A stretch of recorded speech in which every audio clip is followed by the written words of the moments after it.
तस्वीरें जो बयां करती हैं हकीकत, हालात जिनसे जुड़े हैं आपके जज्बात, जुनून जो बदल सकता है देश की तस्वीर, खबरें जो आपके लिए जानना है जरूरी। खबर दिन भर। नारदा स्टिंग मामले में सीबीआई ने सुप्रीम कोर्ट से वापस ली अपनी अपील। टीएमसी नेताओं की नजरबंदी के कलकत्ता हाईकोर्ट के फैसले को सीबीआई ने दी थी चुनौती। उत्तर प्रदेश विधानसभा चुनावों की तैयारी में जुटी बीजेपी, जल्दी होगा योगी कैबिनेट का विस्तार। 1 दर्जन नए मंत्री किए जा सकते हैं शामिल। कई मंत्रियों को मंत्रिमंडल से हटाने की भी चर्चा।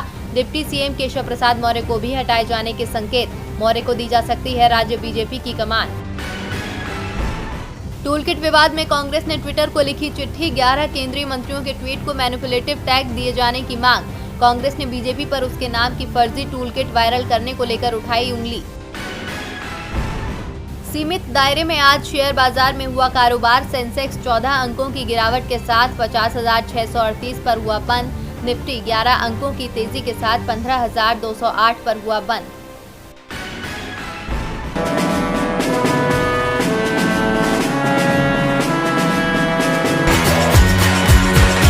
नए कृषि कानूनों को लेकर किसानों का विरोध एक बार फिर तेज होता दिखाई दे रहा है।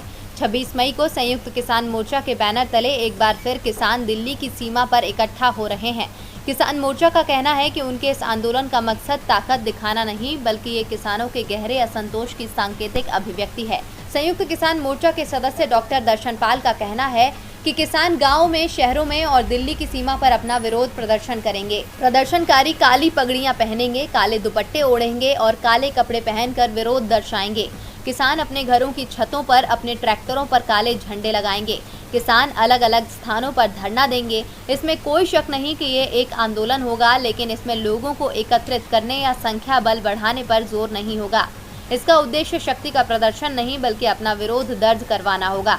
वहीं पंजाब किसान यूनियन के अध्यक्ष रुलदू सिंह मनसा का कहना है कि सीमा पर किसानों की ज्यादा तादाद नहीं रहेगी, क्योंकि हमने किसानों से अपने गाँव में ही एनडीए सरकार के खिलाफ अपना गुस्सा जाहिर करने को कहा है। मैं 26 मई को काली पगड़ी पहनूंगा और जब तक हमारी मांग पूरी नहीं हो जाती तब तक इसे पहनूंगा। किसानों के प्रदर्शन को पूरे विपक्ष का समर्थन भी मिल चुका है। कांग्रेस सहित 12 दलों ने किसानों के समर्थन में पत्र भी जारी किया है। विपक्षी दलों का कहना है कि सरकार किसानों से बात करे और उनकी मांगों को माने।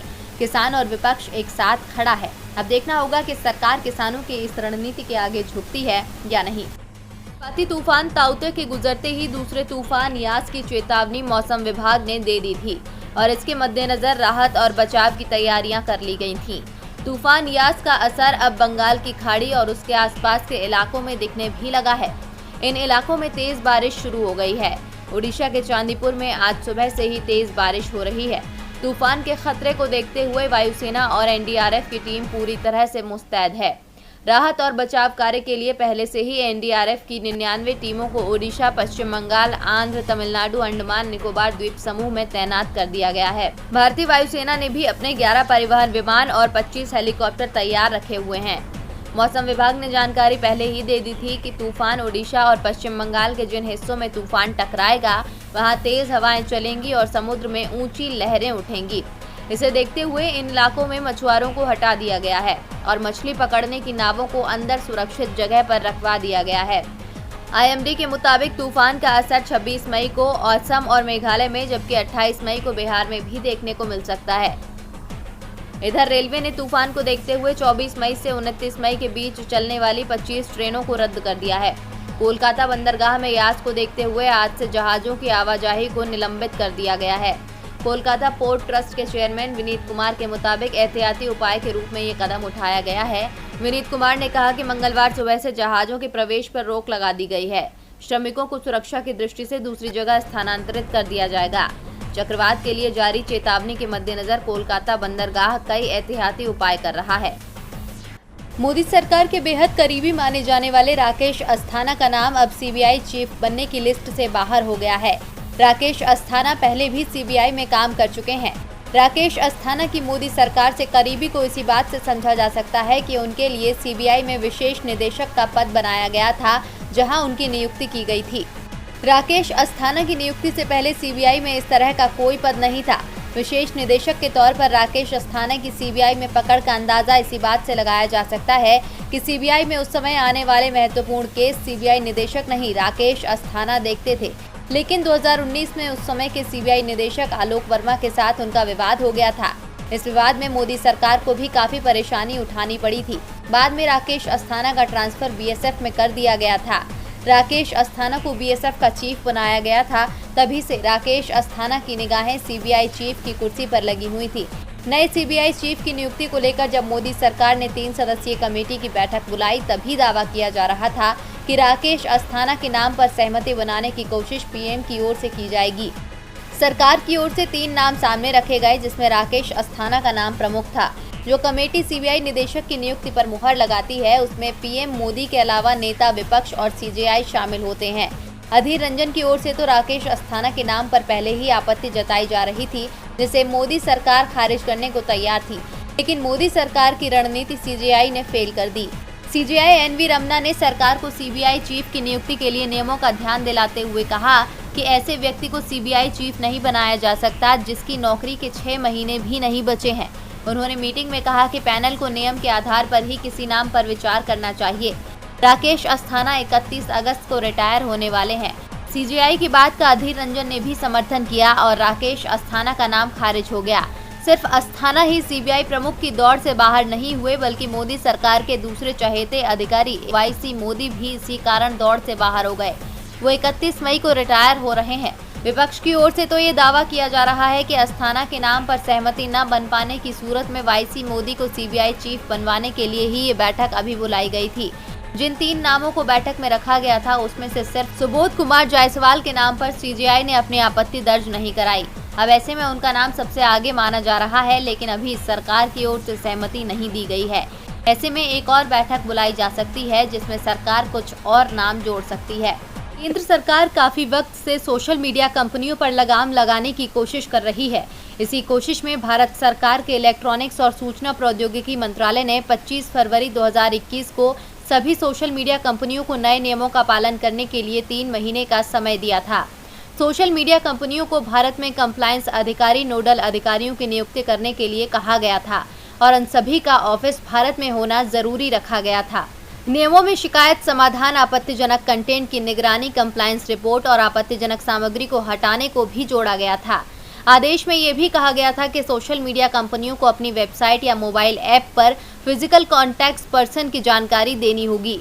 दरअसल भारत में कई लोग लगातार सोशल मीडिया पर समस्याओं का सामना कर रहे थे, लेकिन पीड़ितों को ये नहीं पता था कि वो किससे शिकायत करें और कहां उनकी समस्या का समाधान होगा। सरकार द्वारा जारी नियमों के बाद कुछ प्लेटफॉर्म्स ने इसके लिए 6 महीने का समय मांगा है।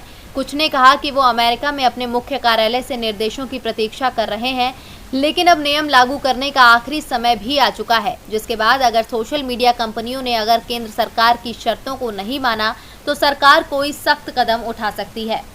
संबित पात्रा के ट्वीट को मैनिपुलेटेड मीडिया यानी मनगढ़ंत दावों का प्रचार बताकर ट्विटर अब खुद मुसीबत में फंस गया है।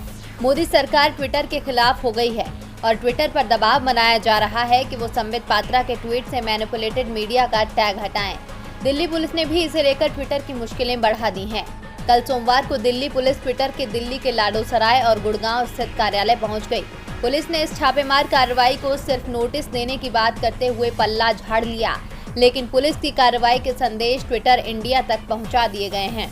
दिल्ली पुलिस ने माइक्रो ब्लॉगिंग साइट ट्विटर से स्पष्टीकरण मांगा है कि उसने किस आधार पर संबित पात्रा द्वारा पोस्ट किए गए टूलकिट को मैनिपुलेटेड मीडिया करार दिया है। दिल्ली पुलिस के जनसंपर्क अधिकारी चिन्मय बिस्वाल का दावा है कि दिल्ली पुलिस की टीमें सामान्य प्रक्रिया के तहत ट्विटर इंडिया को नोटिस देने के लिए उसके दफ्तरों में गई थी। इसकी जरूरत इसीलिए पड़ी क्योंकि हम जानना चाहते थे कि नोटिस देने के लिए सही व्यक्ति कौन है, क्योंकि ट्विटर इंडिया के एमडी की ओर से मिला जवाब बिल्कुल सटीक नहीं था। पुलिस सिर्फ नोटिस देने की बात कर रही है, लेकिन विपक्ष का आरोप है कि सरकार ट्विटर को डरा रही है ताकि ट्विटर सरकार के दबाव में संबित पात्रा के ट्वीट से मैनिपुलेटेड मीडिया का टैग हटा ले। कांग्रेस सांसद राहुल गांधी ने इसे लेकर ट्वीट करते हुए लिखा कि सत्य डरता नहीं। इसे उन्होंने हैशटैग टूलकिट के साथ ट्वीट किया है।